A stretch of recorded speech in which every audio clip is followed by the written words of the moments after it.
உலகமெங்கும் உள்ள அனைத்து இறைமக்களுக்கும் வணக்கம். நீங்கள் புதுசாக எங்கள் வீடியோ பார்க்கறதா இருந்தால் கீழே இருக்கிற சப்ஸ்கிரைப் பட்டனை ப்ரெஸ் பண்ணிவிட்டு பக்கத்தில் இருக்கிற பெல் ஐக்கானையும் கிளிக் பண்ணிக்கோங்க. அப்போ தான் நாங்கள் புதுசாக போடுற வீடியோவோட அப்டேட் உங்களுக்கு கிடைக்கும். வாங்க இப்போ வீடியோக்குள்ளே போகலாம்.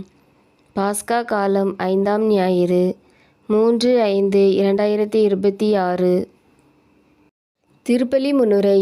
இறையேசுவில் இனியவர்களே, இன்று தாய் திரு அவையானது பாஸ்கா காலம் 5ஆம் ஞாயிறை சிறப்பித்து கொண்டிருக்கிறது. இன்றைய நாளில் தொடக்க கால கிறிஸ்தவர்கள் எவ்வாறு நெருக்கடி காலத்தில் நம்பிக்கையுடன் செயல்பட்டார்கள் என்பதையும் தூய ஆவியால் வழிநடத்தப்பட்டதையும் காண்கிறோம். கிறிஸ்தவர்களாகிய நாம் தேர்ந்தெடுக்கப்பட்ட வழிமரபினர், அரச குருக்களின் கூட்டத்தினர், தூய மக்களினம், கடவுளின் உரிமை சொத்தான மக்கள். திருத்தூதர்கள் கடவுளின் வார்த்தையை கற்பிப்பதே முதன்மையான பணியாக கொண்டிருந்தார்கள். இயேசு பிலிப்பிடம், என்னை காண்பவன் தந்தையை காண்கிறான், தந்தை என்னுள்ளும் நான் தந்தையினுள்ளும் இருக்கிறேன் என்று கூறி என்னை நம்புங்கள் என்றார். மேலும், என்னில் நம்பிக்கை கொள்பவன் என்னை விட பெரியவனவற்றையும் செய்வான் என்றார். ஆண்டவரின் துணை கொண்டு எதையும் செய்ய எனக்கு ஆற்றல் உண்டு என்கிறார் தூய பவுலடியார்.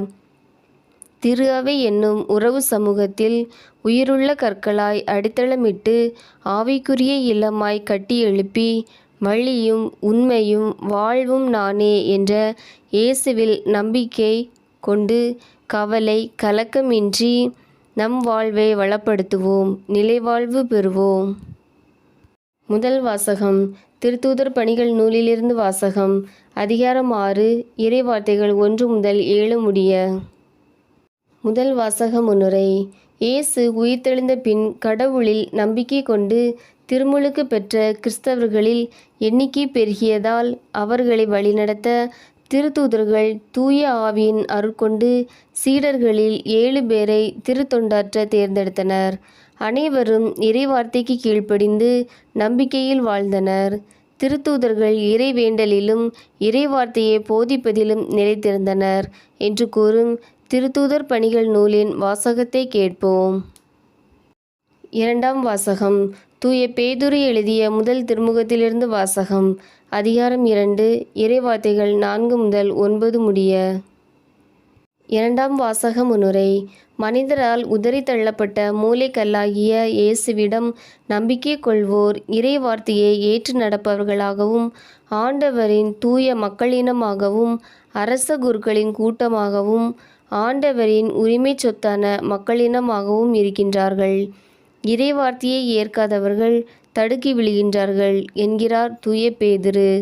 ஒளிக்கு நம்மை அழைத்துள்ள கடவுளின் மேன்மைமிக்க செயல்களை எடுத்து கூறும் பணியை வாழ்வாக்கிட வேண்டும் என்று கூறும் பேதுரு எழுதிய முதல் திருமுகத்தின் வாசகத்தை கேட்போம். நற்செய்திக்கு முன் வாழ்த்தொலி.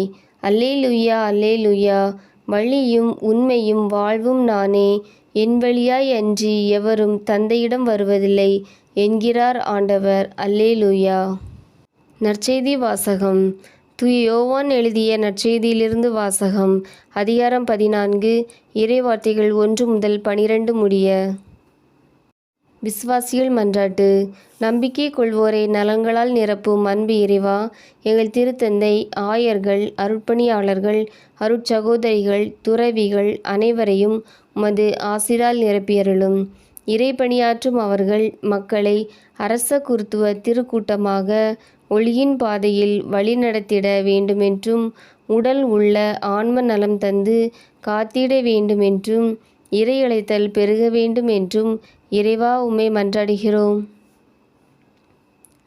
நாட்டை ஆள்பவர்களையும் நலன்களால் நிரப்பும் அன்பு இறைவா, எம் நாட்டை ஆளும் ஆட்சியாளர்கள், அதிகாரிகள் தங்கள் பணி வாழ்வை அர்ப்பண உணர்வுடன் ஏழை எளியவர் வாழ்வு ஏற்றம் பெற செய்ய வேண்டும் என்றும் நீதியின் தலைவர்களாய் விளங்கிட வேண்டுமென்றும் இறைவா உம்மை மன்றாடுகிறோம். வழியும் உண்மையும் வாழ்வும் நானே என்றுரைத்த அன்பு இறைவா, தூய ஆவியை பெற்றுள்ள நாங்கள் தூய மக்களினமாக இறை வார்த்தையை வாழ்வாக்க வேண்டுமென்றும் ஒளியின் மக்களுக்குரிய உண்மை, அன்பு, நீதி, சமத்துவம், சகோதரத்துவம் என்னும் பண்புகளை வாழ்வாக்கிட வேண்டுமென்றும் இறைவா உம்மை மன்றாடுகிறோம். வாழ்வழித்து காப்பவரே, அன்பு இறைவா, எங்கள் குடும்ப உறுப்பினர்கள் ஒவ்வொருவரையும் உமது ஆசிரால் நிரப்பியருளும். நாங்கள் ஒருவருக்கொருவர் அன்பு செய்து வாழ வேண்டும் என்றும் அரசு தேர்வு எழுதியிருக்கும் மாணவ மாணவிகள் நல்ல மதிப்பெண்கள் பெற்று வெற்றி பெற வேண்டுமென்றும் அனைவருக்கும் நற்சுகமும் போதிய பொருளாதார வசதியும் தந்து காத்திட வேண்டுமென்றும் இறைவா உம்மை மன்றாடுகிறோம். வாழ்வளிக்கும் வள்ளலே, அன்பு இறைவா, இன்றைய திருப்பலியை சிறப்பிக்கும் இறை மக்களையும் திருப்பலிக்கு வந்திருக்கும் அனைத்து மக்களையும் எம் ஊர் மக்களையும் ஆசீர்வதித்து அன்பில் ஒன்றுபட்டு வாழ செய்ய வேண்டுமென்றும் நல்வளமும் நல்வாழ்வும் தந்திட வேண்டுமென்றும் இறைவா உம்மை மன்றாடுகிறோம். ஆமீன். உங்களுக்கு எங்கள் வீடியோ பிடிச்சிருந்துன்னா லைக் பண்ணுங்கள், கமெண்ட்ஸ் பண்ணுங்கள், உறவினர்களுக்கும் நண்பர்களுக்கும் ஷேர் பண்ணுங்கள். நன்றி.